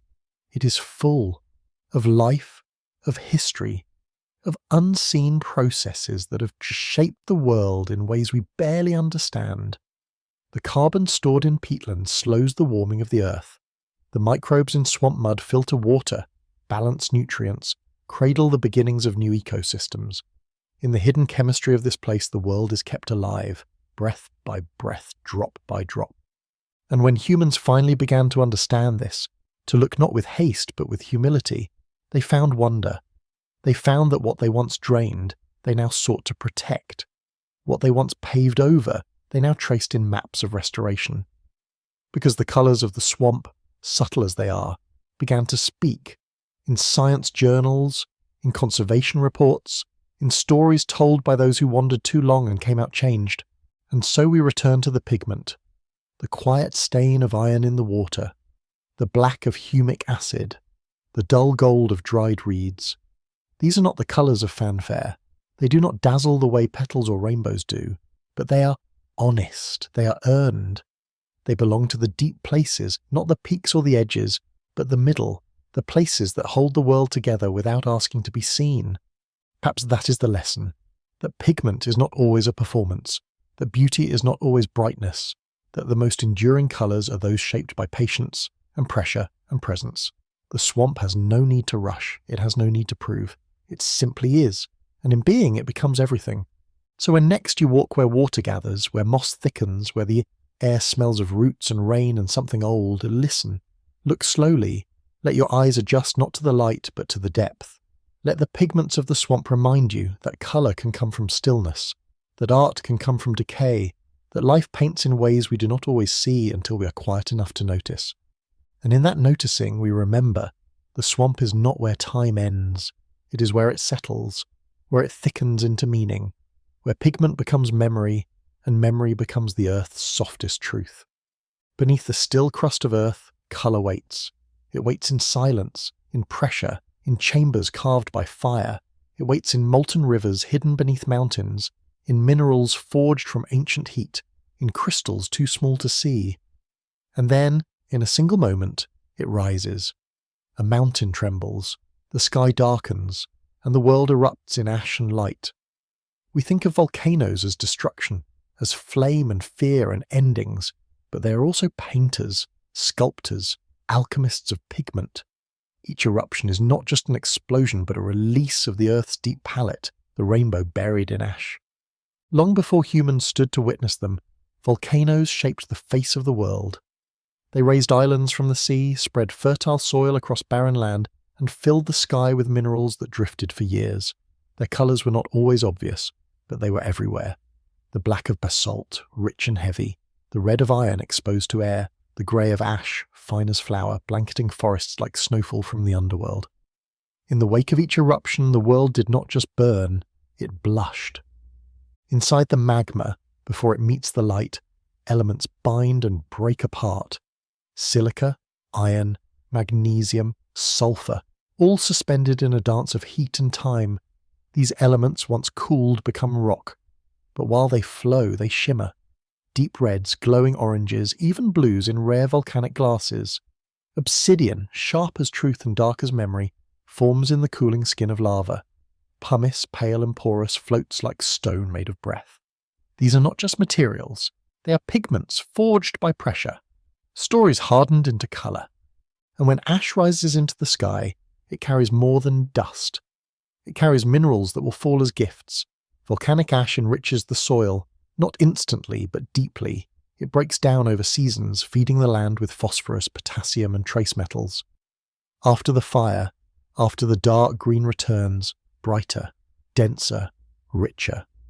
The plants that rise from volcanic soil often grow faster, stronger, more vivid. Coffee, grapes, rice all thrive in the shadow of volcanoes. Their flavours and colours shaped by minerals that once glowed in fire. The sky, too, remembers. After great eruptions, ash and sulphur particles drift into the upper atmosphere. There, they scatter sunlight, bending and filtering it. The result is often a season of strange skies, sunsets that bleed crimson, dawns laced with violet, moons ringed in copper. In the year following Krakatoa's eruption in 1883, skies around the world turned otherworldly. Painters captured the effect. Poets wrote of twilight that looked bruised with beauty. Nature, altered by ash, painted with unfamiliar hues. Even the rain changes. Volcanic gases, sulfur dioxide among them, combine with moisture in the air to create sulfuric acid. The rain that falls is not just water, but alchemy. It touches stone and reshapes it. It stains bark.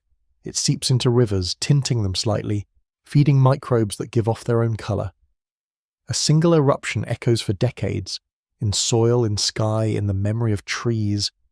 But volcanoes do not only mark the outside world, they mark the mind. For early humans, they were gods, monsters, gateways.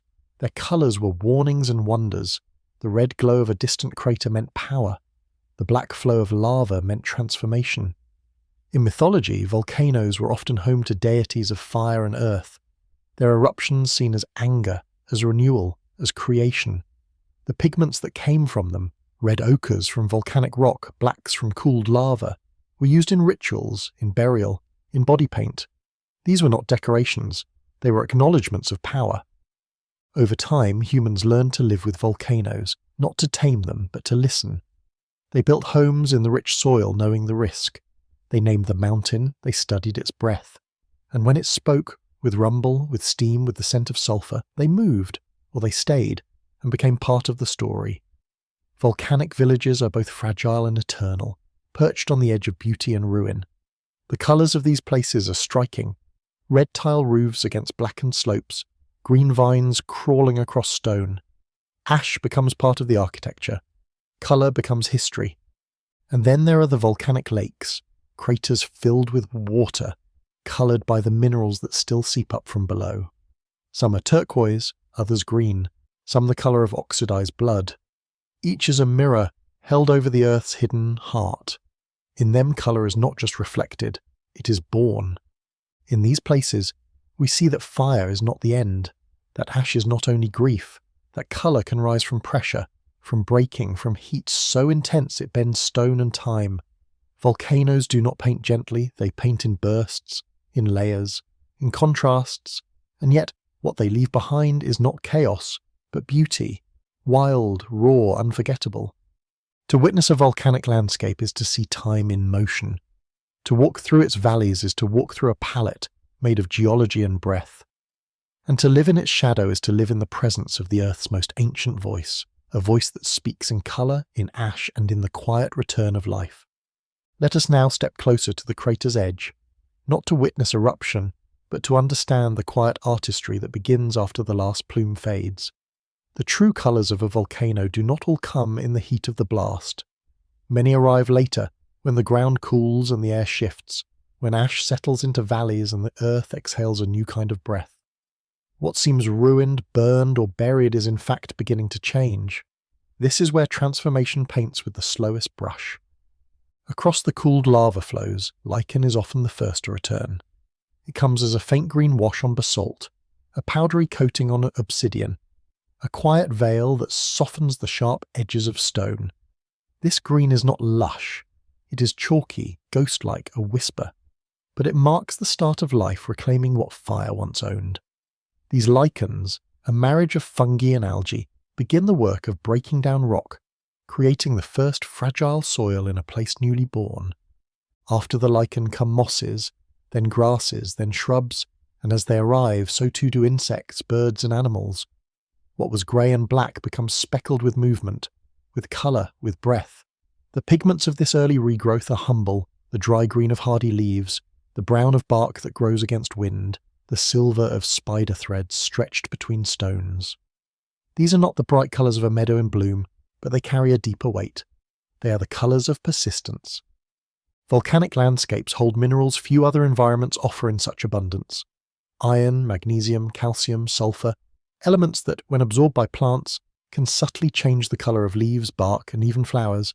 In some places, wildflowers that take root in ash fields bloom in unusual shades, pinks with a dusty hue, yellows with an almost metallic glint. These are colours sculpted by the chemistry of eruption, not predictable, not common, but undeniably born of the fire below. The human relationship with these pigments runs long and deep. Ancient cultures used volcanic materials not only to shape tools and weapons, but to create dyes, paints, and glazes. Obsidian was polished to a mirror-like sheen, its glassy black reflecting both sky and soul. Ash was mixed into plaster and clay to make durable surfaces that held colour for centuries. In Japan, volcanic soils inspired traditional glazes for ceramics, deep iron reds, smoky greens, crystalline blues. In Mesoamerica, volcanic pumice was used to grind natural pigments into powders, a step in the making of murals and ritual paintings. Even today, some of the most vibrant, long-lasting pigments are extracted from volcanic minerals. Iron oxide gives us reds and yellows. Manganese and cobalt lend purples and blues. These colours are not fleeting. They are made of the same stone that once flowed like fire, cooled into silence and waited underground for millennia. When we dip a brush into earth pigment, we are dipping into deep time, but volcanoes also remind us that colour is not always welcome. The same particles that scatter sunlight into beautiful sunsets can also darken the planet. Global temperatures have dropped following massive eruptions as ash and sulfur dioxide form reflective layers high in the atmosphere. Crops have failed. Seasons have shifted. The colours of the world become not only brighter in the sky, but paler in the fields, thinner in the forests. There is beauty and there is consequence.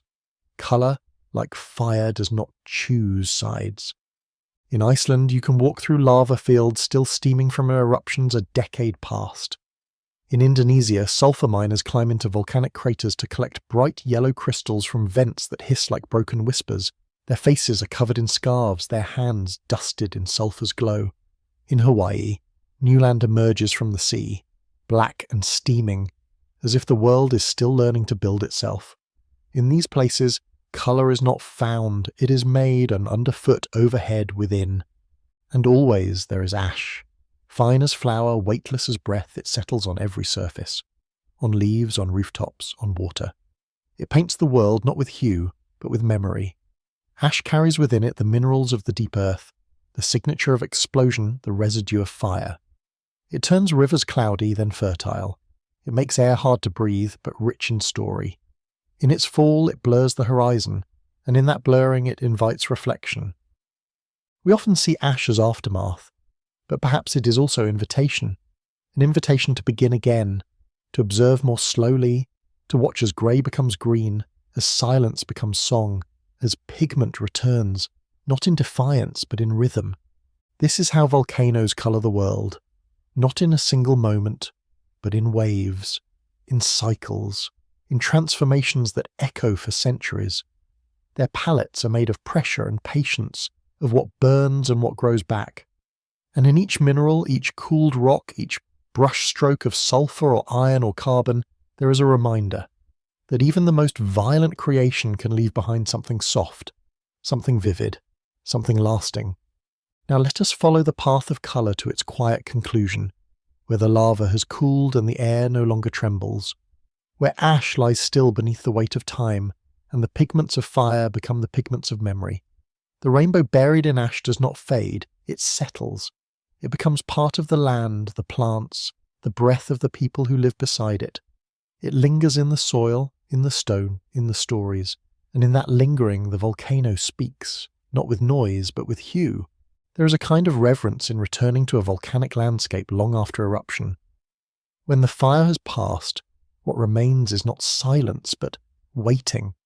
Waiting for moss to find the cracks, waiting for roots to take hold, waiting for the first petals to open against black rock. It does not happen quickly, but it always happens. Nature remembers how to heal, and in that healing it remembers how to paint. The plants that return are often pioneers, tough, flexible, drawn to mineral-rich soils. Their greens are rich, sometimes unusually deep, touched by iron or magnesium in the earth below. Their flowers may bloom smaller, but their colours are dense, as if the pigment has condensed through hardship. Even the bark of new trees can show traces of mineral presence, streaked with reddish hints or textured with unexpected grey. This palette, born of volcano, is not a replica of what came before. It is a new painting made from the same colours, arranged with fresh intent. People too return, sometimes cautiously, sometimes gratefully. In places like Java, Vesuvius, or Etna, whole communities live in the shadow of volcanoes. They build with volcanic stone. They cook with heat from vents. They walk across fields that once glowed red. And in their lives, the colours of eruption are woven into every day. The black of cooled lava lines the roads. The red of volcanic soil grows their food. The white ash becomes plaster, pottery, even paint. Colour is no longer something they fear, it is something they belong to. In Iceland, homes are painted in bright hues, yellows, blues, greens, as if to stand out boldly against the dark volcanic ground. In Pompeii, frescoes uncovered beneath ash reveal pigments untouched for nearly 2,000 years. Reds made from cinnabar, blues made from ground azurite, yellows from volcanic sulphur. These colours have not faded. They have waited, protected by the very ash that seemed to destroy them. And that is the paradox of volcanic colour. It is born in destruction, yet becomes preservation. In ash, things do not rot as they do in open air. They are sealed, cocooned, suspended. The same ash that buried Pompeii preserved its art, its walls, its pigments. The same ash that coated crops became, over time, the base of a richer field. The same lava that erased forests gave rise to new ones, their roots diving deep into mineral veins. The volcano does not paint with a brush. It paints with breath, with pressure, with eruption. Its palette is forged in silence and released in roar, but its artwork is not finished when the fire cools. It continues, in the red streak of oxidized rock on a cliffside, in the yellow steam crystals near a vent, in the black sands of a newly formed beach. It continues in how we learn to see what came after, and how we remember what came before. And so the rainbow buried in ash is not always obvious. It asks us to look closely, to notice how light plays off a glassy stone, to feel the difference in soil beneath our feet, to see how colour does not always rise quickly and sometimes it sinks first. Sometimes it needs pressure and darkness and time to become what it is meant to be. Volcanoes teach us that colour is a consequence of change, that beauty can be built from what breaks, that the world's most vibrant pigments can emerge not despite destruction, but because of it. They teach us that ash is not just the end of fire. It is the beginning of story, of regrowth, of hue. So the next time you see a sunset tinged with crimson, remember it may carry the breath of a volcano. The next time you see a field blooming atop black rock, remember the heat that once ran beneath. And when you see colour, any colour, remember that it may have waited underground for 1,000 years before finding its way to you.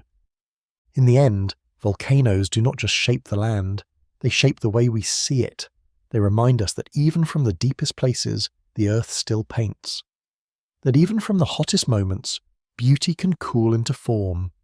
And that in the quiet layer of ash left behind, there is always the possibility of a new palette, waiting, patient, and full of colour. Before leaves rustled in the wind or rivers carved their paths to the sea, there was iron, silent, buried, dreaming. It slept inside stone, swirled in oceans, scattered through the dust of forming planets. On early Earth, iron was everywhere, but it did not yet stain. It did not yet breathe. It had no colour we could name. And yet, when the first whispers of oxygen began to rise, iron stirred. It met that breath and turned red. In that moment, the earth learned how to bloom not with petals, but with pigment. This is the story of rust, a colour born from chemistry, a colour that remembers the first breaths of life. When the planet was young, iron flowed freely. It was dissolved in the oceans, invisible to the eye, held in the currents like a promise. The seas were greenish-grey, murky with minerals, absent of blue skies to reflect. Volcanic activity at the ocean floor released iron constantly, seeding the waters with the material of future mountains, future blood.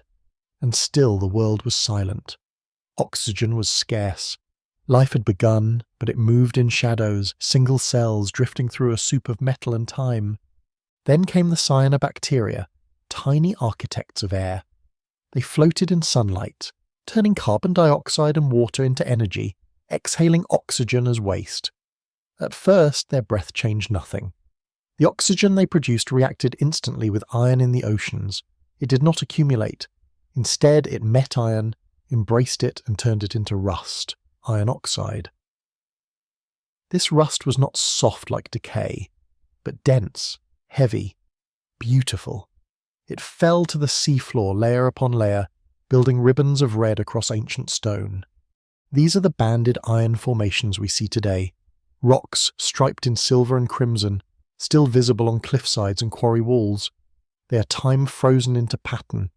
They are the result of the earth trying to breathe, and iron listening. Each layer is a memory. Here, a bloom of microbes exhaling oxygen. There, iron falling from the water like rain made of pigment. Over 2 billion years ago, these formations began, and when we walk beside them now, we walk beside the breath of the first air. Rust at its heart is not just a sign of decay. It is a sign of transformation.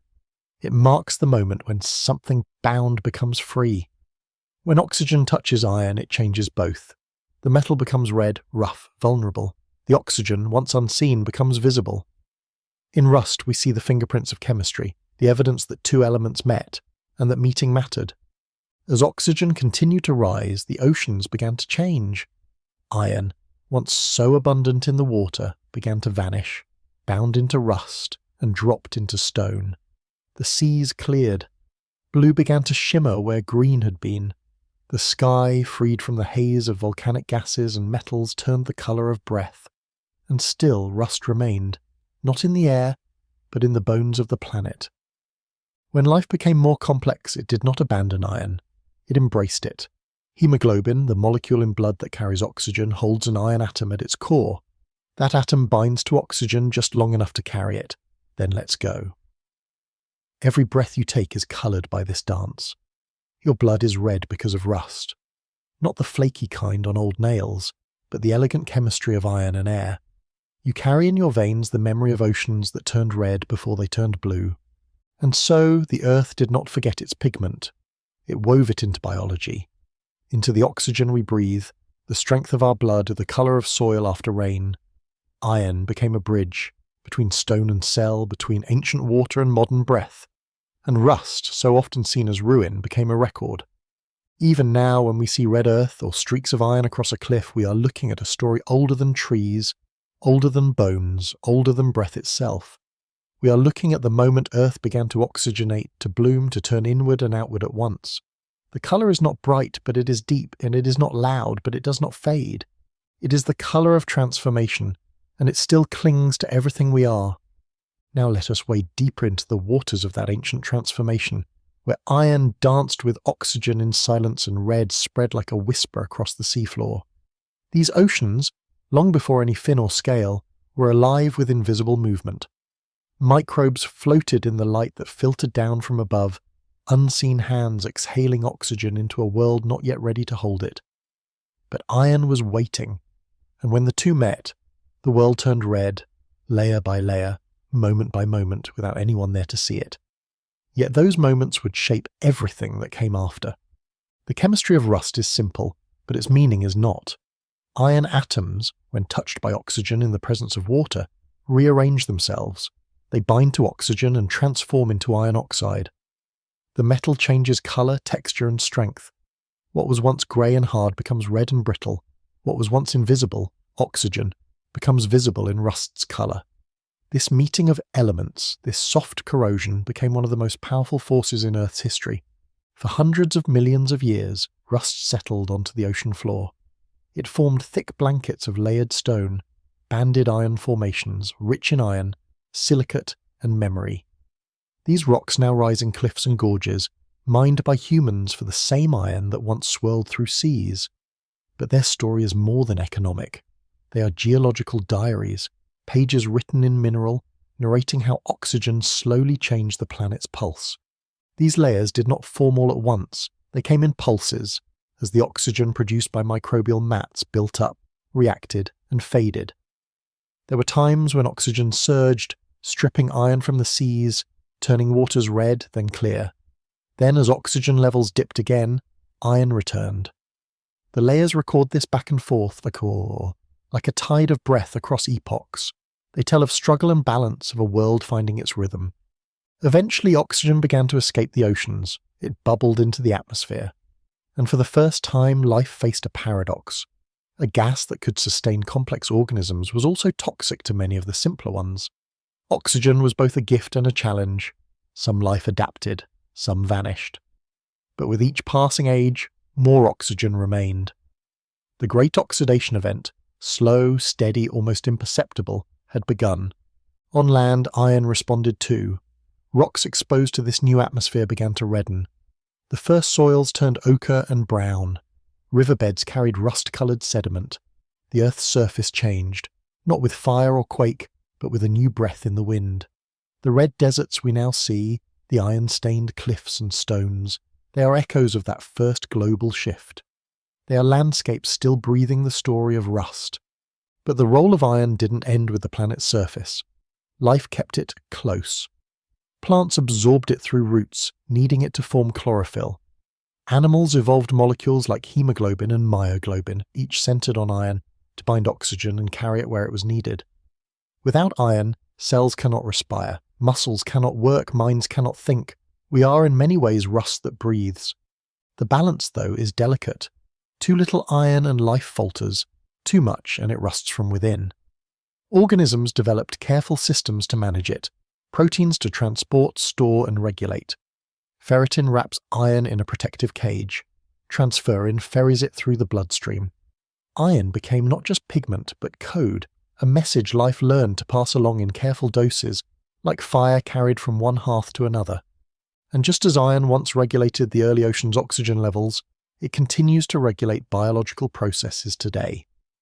It is a part of enzymes, part of energy, part of the silent work behind every breath, every heartbeat, every thought. When iron is scarce, plants pale, animals weaken, humans grow tired. When it is balanced, the body glows, not in colour but in function. Meanwhile, rust still forms, still colours the edges of tools and rails and nails. We call it decay, but it is really exposure. It means oxygen has met iron once again. And while we fight against it, sealing metal, painting surfaces, the earth does not mind. It remembers. Rust, after all, is just iron coming home. The story continues in modern science. Geologists study ancient rust bands to understand Earth's early atmosphere. Biologists trace iron pathways through cells. Astronomers seek rust-like signatures on distant planets as a sign of potential life. Everywhere we look for life, we look for iron, for the pigment of breath. And in deep time, Earth has not stopped painting with it. Red rocks still rise, red dust still blows across deserts and it's into the oceans, feeding plankton and forming the base of the marine food chain. The rust of Sahara sands feeds the Amazon basin. Iron connects continents, ecosystems, species, a colour of transition, a mineral of unity.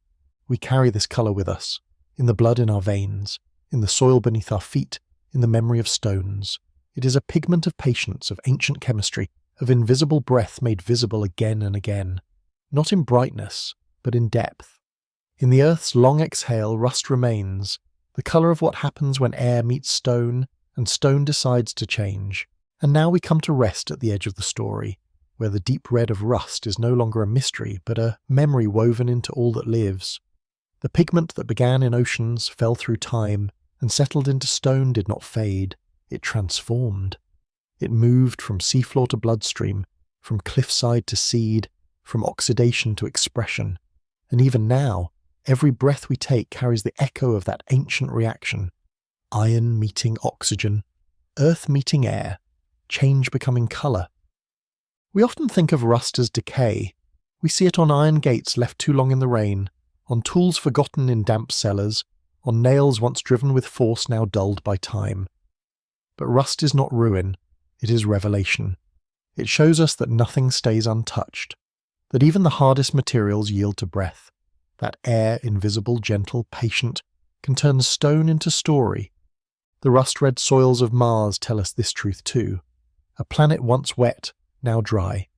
A world where iron met oxygen, where the surface blushed and then froze in time. We call it the red planet because of rust, not painted but transformed. And that colour, so familiar, so earth-like, whispers the possibility of life, of air, of water, of past breath. Astronomers trace spectra from orbit, looking for iron oxides, following the colour like a thread across space. Because where there is rust, there was once reaction. Where there is reaction, there may have been life. Here on Earth, the pigments of rust remain humble. They don't shine like gold or shimmer like opal, but they endure. They colour the bones of continents, the rivers that carry soil, the leaves that yellow in drought. In human hands, iron gave us tools, weapons, machines, and then showed us how to care for them, how to preserve, how to work with time, not just against it. We built with it, shaped it, learned to hold it close, and when it weathered, we did not forget it. We repainted, reforged, repaired. Because iron does not vanish, it simply changes form. Even in art, rust has found its place. Sculptors allow iron to weather, letting oxidation become texture. Painters grind iron oxide into rich pigments, burnt sienna, Venetian red, hematite, and stroke them across canvas. These are not just colours, but minerals, the very materials of Earth, transformed into emotion, into shadow, into depth. They speak of age, of patience, of the slow work of the planet's breath. And in the natural world, rust continues its quiet labour. It coats the surfaces of underground rocks exposed to air. It gives desert cliffs their fire-hued glow. It helps form the magnetic minerals in birds' beaks that guide their migrations. It lines the gills of fungi and moulds, helps plants root in mineral-rich ground, supports the bodies of beetles and the shells of mollusks. Iron moves through the biosphere not as a guest but as a member of the family. A pigment that does not just colour but connects. We are rust-made breathing. The iron in our blood is the same that once sank to the ocean floor in slow, steady rain. The same that now rises in mountain ridges, that lines deep caves, that sparks inside stars. When we bleed, the red we see is not just injury, it is identity. It is continuity. A reminder that our lives are not separate from the mineral world, they are threaded through it. And so the breath of rust remains, in every oxidized stone, in every crimson layer of rock, in the quiet science of cells. It is not the bright colour of celebration, it is the deep colour of becoming, of time that does not need to hurry, of change that does not erase but enriches, a story not written in ink but in oxidation. Let us not forget that Earth's first bloom was not green but red, that before forests rose or animals ran, the planet painted itself with rust. It laid the groundwork for life not in petals but in minerals, not with brightness but with balance. Iron gave life a way to breathe, and in return life gave iron a place to belong. So when you see rust, on stone, on metal, on soil, pause, look closer. Remember that this colour is not the end of something, it is the record of transformation, the memory of breath, the earth speaking in red, soft and ancient, still blooming beneath your feet.